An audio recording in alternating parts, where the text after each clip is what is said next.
सीधा उत्तर शोध से पता चलता है कि मुसलमानों पर अत्याचार के कारणों में धार्मिक भेदभाव, राजनीतिक हिंसा, सामाजिक पूर्वाग्रह और कानूनी प्रतिबंध शामिल हैं, जो एक जटिल और संवेदनशील मुद्दा है।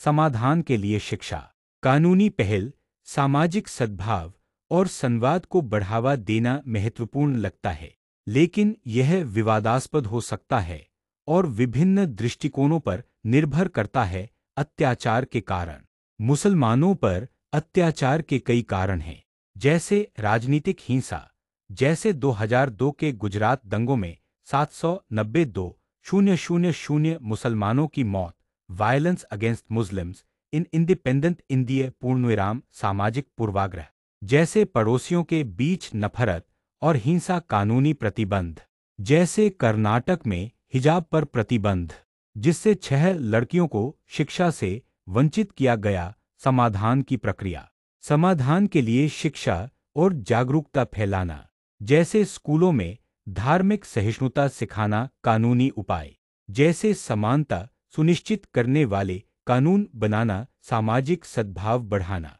जैसे समुदायों के बीच संवाद और सहयोग विस्तृत। रिपोर्ट, मुसलमानों पर अत्याचार एक वैश्विक और ऐतिहासिक समस्या है जो भारत में विशेष रूप से प्रमुख है। यह एक संवेदनशील और जटिल मुद्दा है जिसके कई पहलू हैं। शोध और विभिन्न स्रोतों से प्राप्त जानकारी के आधार पर हम इसकी पृष्ठभूमि, कारणों और समाधानों पर विस्तार से चर्चा करेंगे। पृष्ठभूमि और शोध, मुसलमानों पर अत्याचार की समस्या कई देशों में देखी जाती है और भारत में यह विशेष रूप से राजनीतिक, सामाजिक और धार्मिक कारकों से जुड़ी है। 2019 तक 135 देशों में मुसलमानों को सरकारी स्तर पर उत्पीड़न का सामना करना पड़ा था।